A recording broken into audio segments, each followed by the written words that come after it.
Good morning friends, welcome to the YouTube channel advocate Amit Kumar Gupta. अपने income tax के cases की series में आज जो केस हम लोग डिस्कस करेंगे उस केस का नाम है Ashwini Kumar versus income tax officer. ये केस 445 ITR पेज नंबर 474 पे रिपोर्ट हुआ। Matter Punjab and Haryana high court ने डिसाइड किया और इस केस का जजमेंट 14 जुलाई 2021 को आया।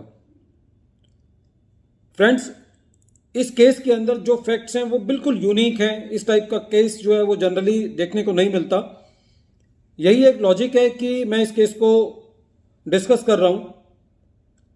हमने देखा है कि जब भी इनकम टैक्स की प्रोसीडिंग्स के अंदर, इनकम टैक्स की असेसमेंट्स के अंदर हमारी असेसमेंट की जाती है और टैक्स की डिमांड क्रिएट की जाती है, उसके बाद डिपार्टमेंट टैक्स की रिकवरी के लिए हमारी प्रॉपर्टी को अटैच कर सकता है।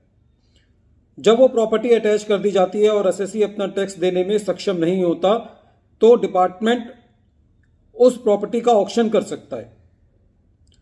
इस पर्टिकुलर केस में डिपार्टमेंट ने एसएससी की प्रॉपर्टी का ऑक्शन किया, उसका एडवांस डिपार्टमेंट के पास आया और जो इनकम टैक्स के रूल्स हैं, जो कि ऑक्शन करने के रूल्स हैं, वो ये कहते हैं कि जिस आदमी ने प्रॉपर्टी खरीदनी है वो आदमी 25% जो है वो डिपार्टमेंट को पहले एडवांस देगा और उसके बाद अपनी किस्त देगा। और यदि वो बाकी का पैसा नहीं दे पाएगा तो इनकम टैक्स डिपार्टमेंट के पास ये अधिकार है कि इनकम टैक्स डिपार्टमेंट उसके जो एडवांस आया हुआ है उसको फॉरफिट कर सकता है। यहां तक बात बिल्कुल ठीक थी। एसएससी की जो प्रॉपर्टी थी उसको ऑक्शन किया गया, इनकम टैक्स डिपार्टमेंट के पास एडवांस आया। जिसने ऑक्शन के अंदर प्रॉपर्टी खरीदी थी कि वो बाकी का पैसा नहीं दे पाया और डिपार्टमेंट ने वो पैसा फॉरफिट कर लिया। जब ये पैसा डिपार्टमेंट ने फॉरफिट किया तो डिपार्टमेंट के ऑफिशियल से ये गलती हुई कि उन्होंने इस पैसे को एसएससी की 26AS में चढ़ा दिया कि ये पैसा जो है वो एसएससी से बिलोंग करता है। अब मुद्दा ये था कि ये जो पैसा है, ये जो फॉरफिट किया है, ये एसएससी से बिलोंग करता है या इसके ऊपर डिपार्टमेंट का अधिकार है। यदि हम जनरल रूल देखें तो ये रूल है कि जब प्रॉपर्टी ऑक्शन में बिकेगी तो वो प्रॉपर्टी बिकने के बाद जो पैसा आएगा, जितना इनकम टैक्स डिपार्टमेंट का हिस्सा होगा वो इनकम टैक्स डिपार्टमेंट को दे दिया जाएगा और बाकी पैसा बचा हुआ जो है वो एसएससी को दे दिया जाएगा। लेकिन क्योंकि अभी पूरी तरीके से प्रॉपर्टी बिकी नहीं है और जो पैसा ऑक्शन में आया है वो इनकम टैक्स की जो डिमांड है उसको पूरा सेटिस्फाई नहीं कर रहा, तो यहां पे एसएससी का कहना था, साहब ये पैसा जो आपने फॉरफिट कर लिया ये तो आपका एक तरीके से फायदा हो गया, तो ये पैसा तो मुझे मिलना चाहिए। और डिपार्टमेंट ये कह रहा था कि ये पैसे पे हमारा अधिकार है। तो यही इसी मैटर को लेकर के Punjab and Haryana high court में रिट गई। Punjab and Haryana high court ने ये डिसाइड किया कि ये खाली एक अकाउंटिंग मिस्टेक हुई है डिपार्टमेंट से। इस पैसे के ऊपर जो है वो डिपार्टमेंट का अधिकार है, ये पैसा एसएससी को नहीं दिया जा सकता।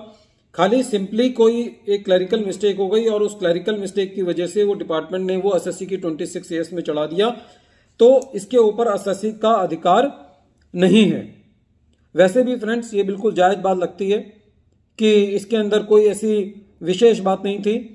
जो एसएससी जो है वो इसमें हाइपर एक्टिव था और वो कोर्ट गया, तो एट द फेस जो है ये लगता है कि ये पैसा जो है इसके ऊपर एसएससी का अधिकार तभी बनेगा जब ये पैसा इतना समर्थ हो कि एसएससी की सारी डिमांड्स को सेटिस्फाई कर देगा और सारी डिमांड्स को सेटिस्फाई करने के बाद जो पैसा बचेगा आगे भी प्रॉपर्टी बेच करके वो पैसा एसएससी को दिया जाएगा। लेकिन ये जो पैसा फॉरफिट हुआ है इस पैसे पे एसएससी का अधिकार नहीं है, ये पैसा जो है वो डिपार्टमेंट के पास रहना चाहिए।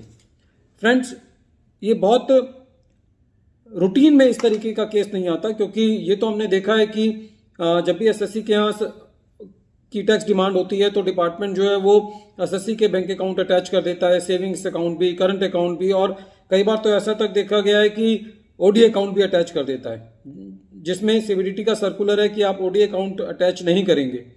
लेकिन यदि प्रॉपर्टी अटैच कर दी गई है और प्रॉपर्टी अटैच करने के बाद उसका ऑक्शन किया गया है तो जो भी ऑक्शन से पैसा मिलता है, चाहे वो फॉरफीचर करके आए या पूरी प्रॉपर्टी की सेल करके आए, तो पहला अधिकार उसके ऊपर डिपार्टमेंट का है। और यदि फिर कोई पैसा बच जाता है सारी एसएससी की इनकम टैक्स की डिमांड सेटिस्फाई करने के बाद, पेनल्टी वगैरह सेटिस्फाई करने के बाद, तभी वो पैसा जो है वो एसएससी को दिया जा सकता है।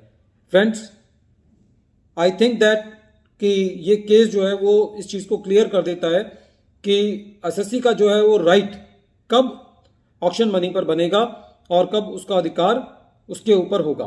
एक बार फिर मैं वीडियो का केस का नाम रिपीट कर रहा हूं। केस का नाम है Ashwani Kumar versus income tax officer और ये केस 445 ITR पेज नंबर 474 पे रिपोर्ट हुआ और इस केस का जजमेंट 14 जुलाई 2021 को आया। Thank you friends.